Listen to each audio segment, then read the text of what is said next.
सारे लोग जेबीएसएस का ही बैनर के तले सारा आंदोलन हुआ है। ठीक है, बाद में जेबीकेएसएस बना है।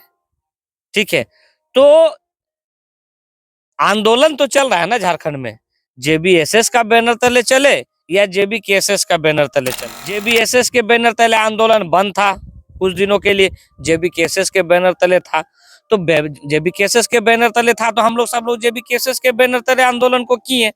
आज पार्टी का रूप ले लिया है। अभी आप किस में है, जेबीएसएस में कि जेबीकेएसएस में? देखिए हम लोग तो अभी देखिए जेबीकेएसएस के साथ ही हैं। आंदोलन अभी कंटिन्यूअस चल रहा है, हम लोग जेबीकेएसएस के साथ ही हर आंदोलन में जाते हैं और साथ रहते हैं, और जहां आंदोलन हम लोग को करना रहता है वहां हम लोग आंदोलन करते भी हैं। जोहार, नमस्कार, आदाब। इस वक्त मैं मौजूद हूँ बोकारो जिला में और मेरे सामने एक ऐसे शख्स मौजूद है जो कि देखा जाए तो जब झारखंड और बोकारो में भाषा की लड़ाई चल रही थी, जब झारखंड और बोकारो में भोजपुरी मगही की भाषा लागू कर दी थी, उस टाइम से इन्होंने जो है उस लड़ाई को जोर दिया था, काफ़ी योगदान दिया था उस लड़ाई में और अभी भी सरकार से लड़ रहे हैं, लोगों को जगा रहे हैं और आंदोलन कर रहे हैं। आइए इनसे रूबरू करवाते हैं आपसे और आपको मिलाते हैं। सबसे पहले जोहार आपको। जोहार अशोक, आपको भी और आपके चैनल को भी जोहार। आपका क्या नाम हो? आप अपना परिचय दे दीजिए। सबसे मेरा नाम टेकलाल महतो, दुगदा से है, चंदवाड़ी चंदपुरा प्रखंड में आते हैं हम लोग। अच्छा अच्छा। जब धनबाद बोकारो में भाषा की लड़ाई चल रही थी, भोजपुरी मगही जब लागू कर दिया था, तब आप लोग सड़क पे उतर गए थे। तो कैसे दिमाग में आया कि सड़क पे उतरने पे, अगर हम लोग सड़क पे उतरते हैं, आंदोलन करते हैं, तो सरकार जो है ये भाषा आंदोलन को वापस लेती है? देखिए, जब सरकार के नीति और नियम के खिलाफ आपको लड़ना है, उसके गलत नीति और नियम के खिलाफ अगर आपको लड़ना है तो आपको सड़क में ही आना पड़ता है। अब सड़क में क्यों आना पड़ता है? क्योंकि देखिए फिर सरकार जानेगी कैसे? आप बोकारो धनबाद का जो आपने जो उस रोड पे जो सारे लोग आए, जो मानव श्रृंखला बनी, उसमें करीबन 1 लाख आदमी आए। ठीक है, तो विरोध सरकार का तो हम रोड पे और सड़क पे ही आके कर सकते हैं जी। तो वहीं से शुरुआत हुआ आंदोलन। तो खैर पहले से ही शुरुआत था, सरकार को और ध्यान आकर्षित करने के लिए कि पूरा धनबाद और बोकारो में जो भाषा मगही भोजपुरी अंगिका का जो आपने जो डाल दिया है, आपका यहाँ के जिलावार जो भी नियोजन है, जो कि गलत है, फिर यहाँ के लोगों का जो भाषा संस्कृति है कहीं ना कहीं दब जाएगी और दब ही रही है। उसको लेके उसको सरकार को दिखाने के लिए हम लोगों ने सड़क पे आया। अच्छा, भाषा आंदोलन हटने के बाद क्या हुआ? पहले जेबीएसएस था, अब आप लोग टूट के जेबीकेएसएस बना लिए, तो क्या इस दौरान क्या हुआ? आपसी मतभेद हुआ है या फिर एक दूसरे का जो है विचार विमर्श मिलता नहीं था? देखिए, जब कोई बड़ा आंदोलन छिड़ता है, इतिहास गवाह है, इस पे ज्यादा बोलेंगे भी नहीं।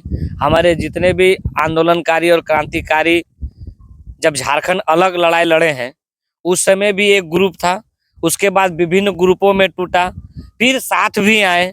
तो इसी तरह से मान लीजिए एक बड़ा संख्या जब जुटा, थोड़ा बहुत किसी प्रकार का छोटा सा विवाद या मन ना मिलना या विचार ना मिलना, कहीं ना कहीं कुछ छोटा बहुत है जो जिसको लोग जुठला नहीं सकता है।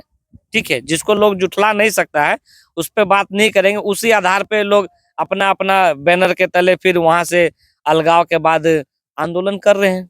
लोग जानना चाहते हैं, बहुत कोई आप पे आरोप लगाते हैं कि टेकलाल महतो जो है पहले जेबीएसएस में थे, अब जेबीकेएसएस में आ गए हैं। इस पर आपका क्या कहना है? देखिए सारे लोग जेबीएसएस का ही बैनर के तले सारा आंदोलन हुआ है। ठीक है, बाद में जेबीकेएसएस बना है। ठीक है, तो आंदोलन तो चल रहा है ना झारखंड में, जेबीएसएस का बैनर तले चले या जेबीकेएसएस का बैनर तले चले। जेबीएसएस के बैनर तले आंदोलन बंद था कुछ दिनों के लिए, जेबीकेएसएस के बैनर तले था, तो जेबीकेएसएस के बैनर तले था तो हम लोग सब लोग जेबीकेएसएस के बैनर तले आंदोलन को किए।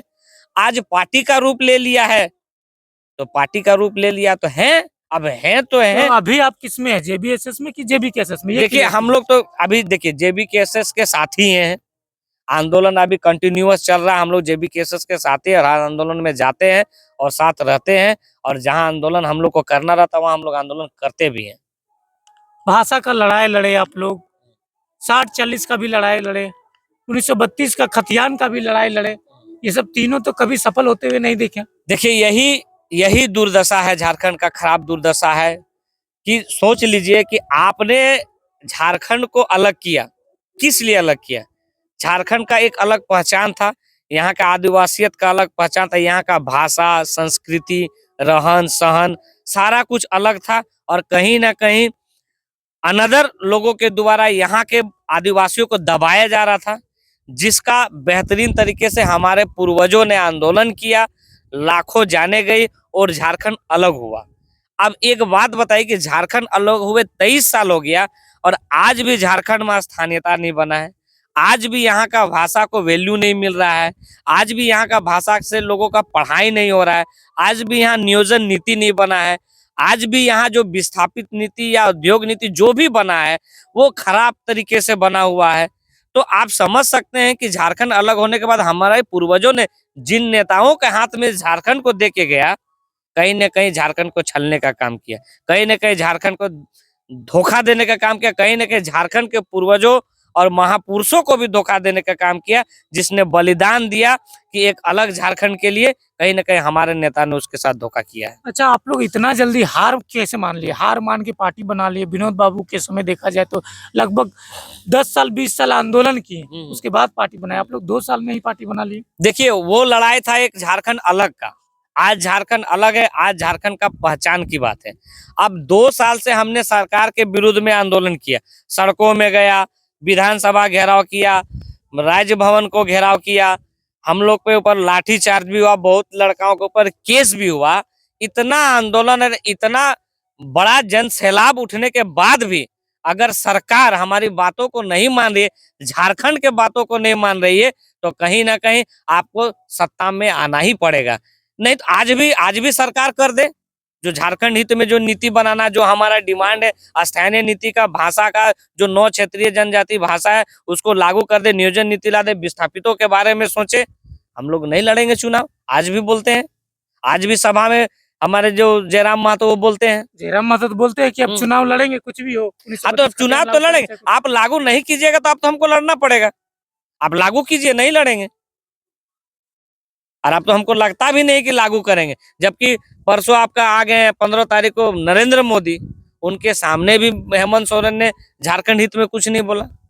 राज्य सरकार, केंद्र सरकार से उनका अक्सर लड़ाई चलता है, ईडी उन लोग का चलते रहता है, लेकिन जब नरेंद्र मोदी जी थे उस समय भी झारखंड के हित के बारे में नहीं बोला। अच्छा, लोग आरोप लगाते हैं कि 1932 का मसला, 60-40 का मसला है, ये सब कुछ है नहीं, इन लोग को सिर्फ राजनीतिक में आना ही एजेंडा था। अच्छा एक बात बताइए, अगर 60-40 बेमतलब है, 19 बेमतलब है, तो ये सरकार भी 1932 का ही नारा से सरकार बनी है। तब तो इस झारखंड का जो जेएमएम की सरकार है, ये सरकार भी बेमतलब है। उनका तो साला सबसे पहला मुद्दा 1932 ही है और उसी से सरकार में भी आया है।